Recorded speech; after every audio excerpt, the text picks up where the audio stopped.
কদরের রাত বিশ্বনবী বলেছেন রমজানের শেষ দশকের বেজর রাতে তালাশ করো। 21, 23, 25, 27, 29। আমাদের দেশে শুধু ঘটা করে 27 রমজান পালন করে। আপনি 27 তারিখে আবাদত করলেন, বাকি 4টা অড নাইট বেজর রাতে যদি আবাদত না করেন, হতে পারে ওই বছরের কদর ছিল 21 রাতে, হতে পারে না? তখন আপনি কপাল পোড়া, সব শেষ। এজন্য বুদ্ধিমানের কাজ হচ্ছে সবগুলা বেজর রাত্রিতে সমান তালে আবাদত করা। বিশ্বনবীকে আল্লাহ তাআলা কদরের রাত আসলে কোনটা জানিয়ে দিয়েছিলেন। সাহাবীদেরকে জানানোর জন্য বিশ্বনবী ঘর থেকে বের হলেন। ঘর থেকে বের হওয়ার পরে বিশ্বনবী দেখলেন দুই বেড়া ঝগড়া লাগছে। ওই দুইজনের ঝগড়ার দিকে বিশ্বনবী মনোযোগী হলেন। হঠাৎ করে কোন তারিখের কথা আল্লাহ বললেন বিশ্বনবী ভুলে গেলেন। বিশ্বনবী বললেন ফারুফিআত নাসিতু, কদরের রাত কোন রাত আল্লাহ আমার কইছিল, কিন্তু ঝগড়া দেখে আমি ভুলে গেছি।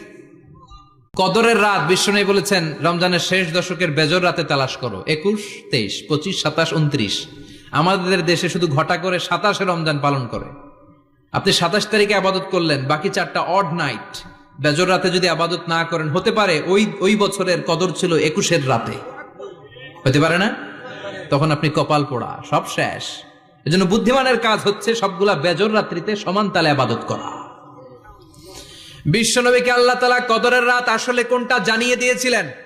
সাহাবীদেরকে জানানোর জন্য বিশ্বনবী ঘর থেকে বের হলেন। ঘর থেকে বের হওয়ার পরে বিশ্বনবী দেখলেন দুই বেড়া ঝগড়া লাগছে।